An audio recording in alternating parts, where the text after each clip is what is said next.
Fala pessoal, tudo bem com vocês? Estamos com mais um conteúdo, mais uma notícia para vocês. E antes de qualquer coisa, eu quero que vocês se inscrevam no canal e deixem o like. E hoje estamos aqui com o Alvo Verde, todos os créditos a eles. E sem enrolações, já vamos com o vídeo. E outras entidades estão preocupadas com isso aí. Então, esse crescimento, que no meu entender será bastante notado a partir das eleições do ano que vem, você pode começar a dizer que achou o ponto de inflexão e você vai fazer um Brasil diferente.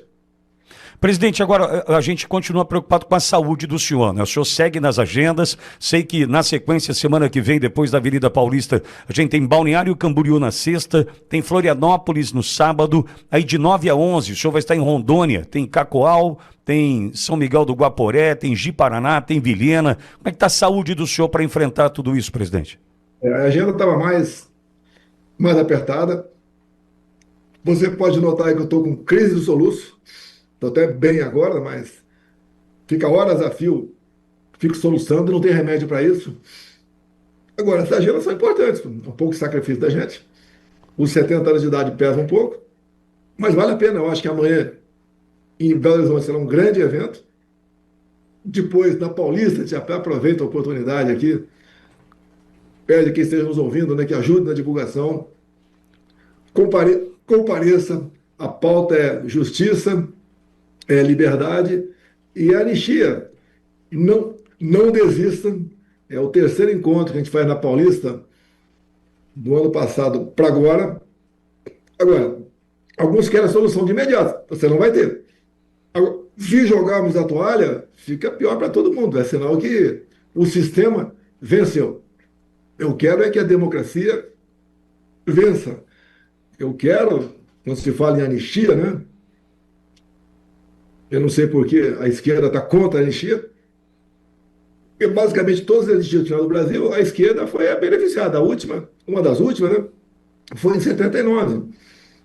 Ali foi anistiada gente que pegou armas, que explodiu carro-bomba, que roubou banco, que sequestrou aviões, que justiçou companheiros. Então foi anistiado. O presidente Figueiredo deu essa anistia lá atrás e fez uma certa pacificação no Brasil. Aqui é a mesma coisa. A pacificação, no meu entender, virá dessa anistia. No meio militar, você tem noção do que é a liberdade. Porque você passa por cursos, por exercícios, até um recruta, né? E fica longe de tudo, às vezes, por uma semana. Ou quando pega uma cana no quartel, né? Por vezes se aplica uma prisão disciplinar no militar ali. Agora, geralmente, no meio militar, ou você está em exercício ou você cometeu alguma falha. Tá? Agora, essas pessoas que estão presas, não é apenas a Débora, né? Tem pessoas idosas ali, mais de 70 anos, com câncer, inclusive. A semana passada foi condenada uma mãe a 14 anos, com 7 filhos, 6 menores. Como é que essa molecada vai crescer sem a mãe em casa? Qual foi o crime dela? E negada a prisão domiciliar, né, presidente? É, Você está procurando uma pós-graduação? a pacificação passa por aí. Eu vejo alguns ministros do Supremo reclamando da questão da popularidade, da forma como eles são tratados nas ruas, tá? Quando vão, né? Agora, passa, na minha entender, a pacificação disso, até para o bem-estar da própria justiça, a questão da anistia. E a anistia é um ato privativo do Congresso Nacional, é um ato político e privativo do Congresso. Não é do Judiciário e nem do Executivo, é do Congresso em si. O Congresso tem esse poder e está previsto na Constituição. Então, quando a ameaça de tornar inconstitucional possível a anistia, você perde força dentro do parlamento. Eu faço o que posso aqui, converso com muita gente, buscando essa pacificação vinda da anistia e botando para fora. Eu não sei quantas pessoas temos, mais de 100 presos condenados atualmente. Temos algumas centenas que são refugiadas aí, em especial na Argentina. Trazer esse pessoal para cá, voltar à vida normal, passar uma borracha em cima disso tudo, e tocar o barco. E o que é mais importante, né? Por que essa confusão toda? Não houve tentativa de golpe, Toller. Você pode ver. Vamos pegar as pessoas mais importantes. nessa área. O atual ministro da Defesa, José Múcio, falou que não foi golpe. O ministro Jobim falou a mesma coisa, ex-defesa e ex-supremo. E também o Aldo Rebelo falou a mesma coisa. O próprio Michel Temer, Sarney também falou a mesma coisa. Então você não pode partir do princípio de uma tentativa de golpe que não cola. Presidente, mas essa narrativa que não cola mais, o senhor tem absoluta razão. A gente vem acompanhando os noticiários e diz, né, que é por pura perseguição, por ódio ao senhor, por ter destruído a vida de um ministro, enfim. Só que não se sustenta. O Brasil já entendeu que é uma perseguição, presidente. Olha, onde tem mais um capítulo nessa história, as devidas acariações, eu estou vendo na imprensa aqui, por exemplo, o próprio ex-comandante do Exército, que foi indicado por mim, dizendo que não houve pedido meu para manter o pessoal na frente dos quartéis. Agora, enquanto estava na frente dos quartéis, eu, o presidente, não tivemos problema nenhum, zero problema. Tá? Agora, quando deixei a presidência, o Lula poderia, né, ter tomado providência para que os acampamentos deixaram de existir. Não fez. Porque, no meu entender, ele tinha um propósito. E esse propósito se concretizou no domingo, dia 8 de janeiro. Ou seja, ninguém dá golpe no domingo.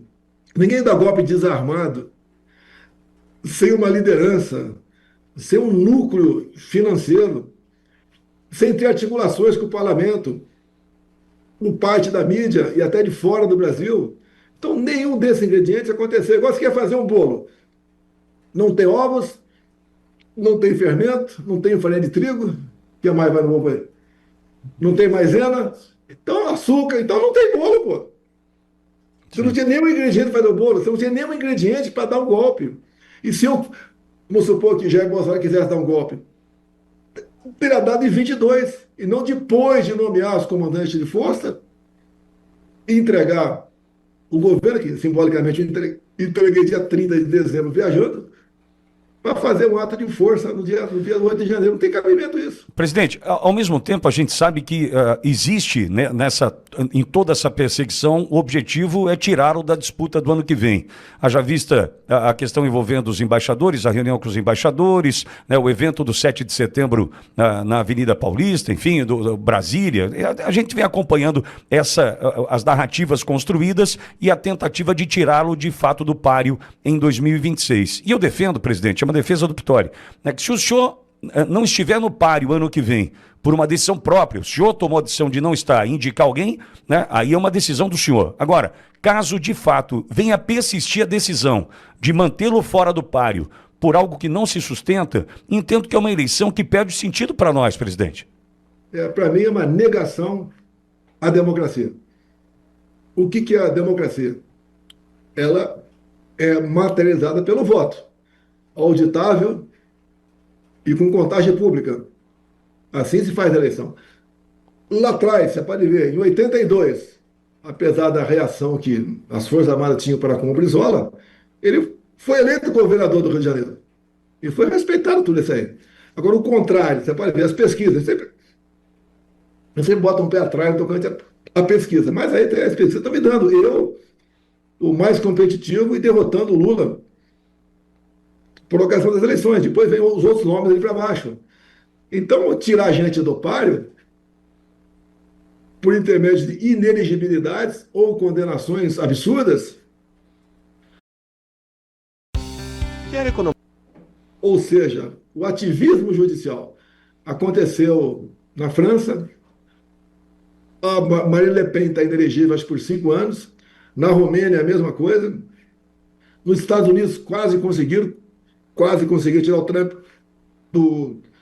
da cena eleitoral, e comigo aqui no Brasil. E não é só comigo, outras pessoas também, como por exemplo o Eduardo Bolsonaro, talvez ele tenha dificuldade, porque ele está no inquérito. Depois que ele resolveu ficar nos Estados Unidos, quando ele resolveu ficar em definitivo, no mesmo dia o PGR falou que tinha nada contra ele, o ministro Alexandre Moraes arquivou, não tinha nada contra ele, mas nos dias seguintes, depois, quando ele começou a falar das possibilidades de sanções aqui no Brasil, para quem não respeita a liberdade de expressão, e também pelo fato de eu ter mandado recurso meu para ele, ele foi incluído no inquérito específico para ele. Ele está tentando contra o Estado Democrático de Direito, conspirando contra instituições aqui no Brasil. 12 anos de cadeia. Ou seja, não sabe o que vai acontecer com ele, mas ele pode se tornar inelegível. Assim como outros 25 parlamentares, né? Parlamentares de ponta, de nome, é o Gaia, é o Nicolas, é o cabo Gilberto, lá da Paraíba. São 25 nomes por ocupar a tribuna da Câmara, estão em inquéritos, lá daqueles inquéritos lá específicos do ministro relator, né? Então eles podem, mais tarde, um pouco, ser condenados, essas pessoas, não vão para a cadeia, mas enquanto estiver valendo aquele prazo da condenação, ele perde os direitos políticos, não disputa nada. Presidente, e coincidentemente, muitos dos nomes já sinalizados, inclusive pelo senhor, para uma disputa para um Senado em 2026, né? Esse último nome foi do Carlos, né? Eu conversei com ele, eu falo pelo PL, eu não falo para outros partidos, não, tá? E decidimos aqui que ele poderia ser candidato ao Senado por Santa Catarina. 2 dias depois, ele foi incluído na BIM paralela. Está vendo agora na imprensa especial, né, que o governo federal está gastando dinheiro para monitorar desafetos políticos. Tá? Isso está acontecendo.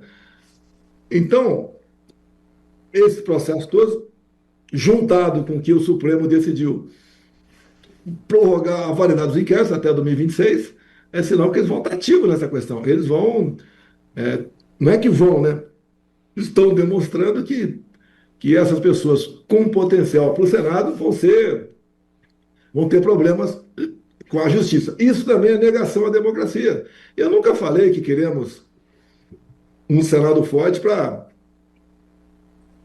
qualquer outra medida de força. Eu quero um Senado forte para reequilibrar os poderes e que nós possamos falar, então, que o Brasil é um país democrático, que vai respeitar a sua Constituição, que a liberdade de expressão será respeitada, tá?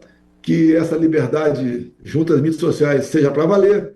Você pode ver, você pega um blogueiro qualquer, ou ativista aí, né?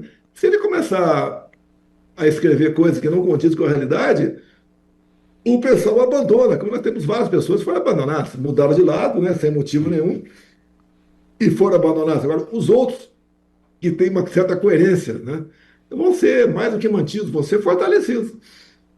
É isso que nós queremos. A democracia é a convivência pacífica de opiniões contrárias. Presidente, o senhor mencionou na saída do governo que o governo Lula cairia de podre. O senhor imaginou que cairia tão rapidamente assim? A gente está ainda há 1 ano e meio do fim do governo e o Brasil destruído. E como seria, né, a volta do senhor em 2027, que é o nosso desejo, a gente está aqui orando por isso, né, com o Brasil arrasado, terra, né, devassada como está agora? Como seria assumir uma presidência novamente, só que nessa situação? 2 coisas, né? Só não caiu de podre há mais tempo, porque tinha muita gordura do nosso governo. Deixamos muita coisa contratada. A economia no verde. Entregamos o governo com 54 bilhões em caixa. Ou seja, isso tudo fez que o governo tivesse a sobrevida. Hoje, por exemplo, né, o governo gastou, além do previsto, 300 bilhões de reais. É uma conta que alguém vai pagar. Esse alguém é o povo trabalhador, não há dúvida. Tá? Você vê, foram 24 medidas do atual governo para aumentar impostos ou criar impostos. Ninguém aguenta isso. Nós demos um exemplo contrário lá atrás. Diminuímos a carga tributária. Tá certo? Então, esse dinheiro gasto aí sem qualquer responsabilidade vai impactar em quem assumir o governo em 27. E assumir 27, vai ter que tomar algumas medidas salgadas, porque a nossa dívida já está em 9 trilhões de reais. Isso dá só de juros mais de 2 bilhões por dia. Como é que você vai sanear? Eu tenho umas propostas. Está do meu lado aqui o Saxida, né? Trabalhou lá com o Paulo Guedes, depois foi ser ministro das Minas e Energia, que tem falado muito bem sobre isso. 2 minutos? 2 minutos, fala aqui, vamos lá. Como é que recupera? O Saxida está aí? Saxida, abraço, querido. Seja bem-vindo. Obrigado pela gentileza, obrigado, presidente.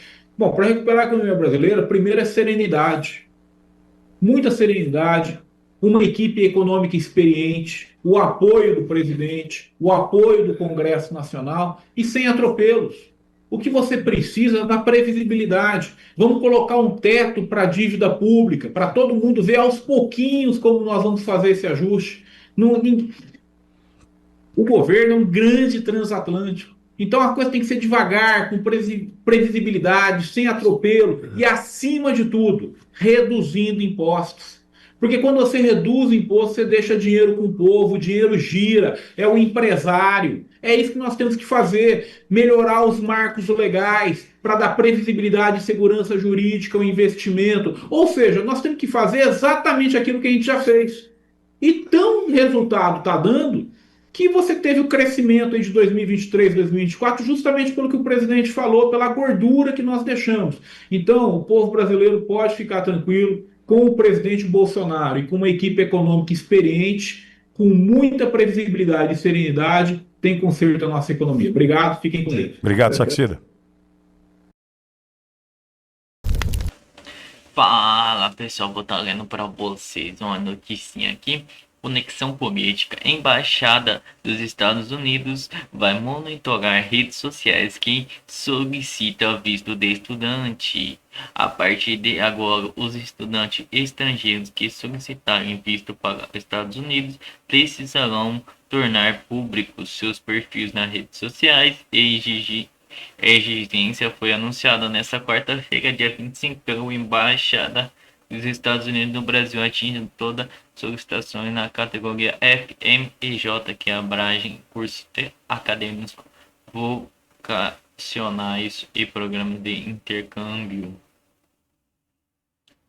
A medida, segundo o governo americano, faz parte de um novo reforço para intensificar a triagem de candidatos e garantir os solicitantes não representem risco à segurança nacional. A regra já está em vigor e deverá ser observada por todos os estudantes interessados em ingressar no país a partir de 2025. Perfis públicos serão analisados de acordo com comunidade embaixada. Candidatos precisam ajustar configurações de privacidade de suas contas para modo público antes de entrevistar com a intenção, segundo o Departamento de Estado, permite que os oficiais responsáveis possam avaliar o comportamento online dos solicitantes com mais profundidade.